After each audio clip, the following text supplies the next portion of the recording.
En Éthiopie, la production d'électricité du grand barrage de la Renaissance sur le Nil bleu est lancée. Avec la mise en service d'une turbine sur 13, la production initiale de ce barrage est de l'ordre de 375 MW. Selon les propos de la coopération des Éthiopiens, le grand barrage de la Renaissance éthiopienne participera de manière significative à répondre à la demande énergétique croissante du pays qui augmente à un taux annuel de 13% et atténuera les souffrances de la population une fois achevée. Actuellement, la construction du grand barrage de la Renaissance est supérieur à 84%.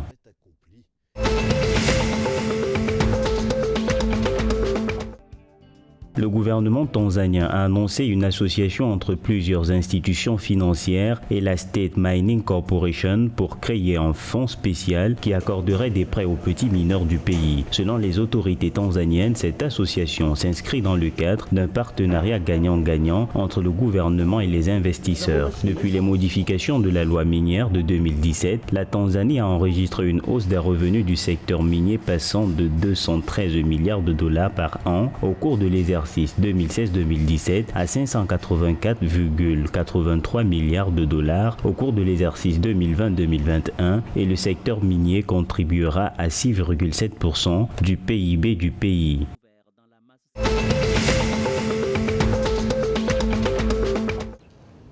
Au Rwanda, le gouvernement a annoncé une augmentation de 5% du prix du maïs. Le prix du maïs bord champ passe à 237 francs rwandais contre 226 francs rwandais en 2021. Cette hausse causée par un déficit de production occasionné par une sécheresse prolongée dans la province de l'Est devrait permettre aux agriculteurs de réduire l'impact des pertes. La sécheresse dans l'Est du Rwanda a conduit le gouvernement à fournir des secours alimentaires à plus de 36 000 ménages.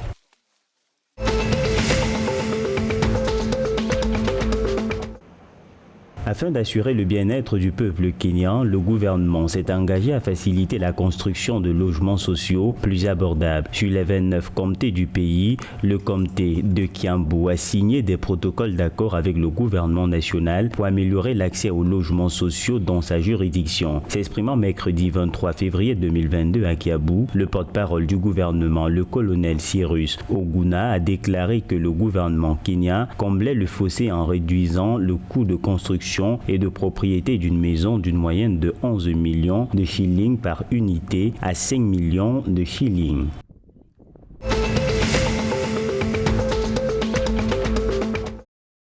Le huitième de finale de la Coupe d'Ouganda Stanbic qui devait se jouer le jeudi 24 février 2022 entre Mbarara City et Ura au stade de Kakiga a été reporté au samedi 26 février 2022 à cause de l'indisponibilité du stade de Kakiga à la date du 24 février selon une note de la Fédération ougandaise de football. Selon certains analystes sportifs, le report de ce huitième de finale entraîne un rapprochement de la double confrontation entre les deux équipes qui vont également s'affronter en Première Ligue ougandaise le 17 mars 2022.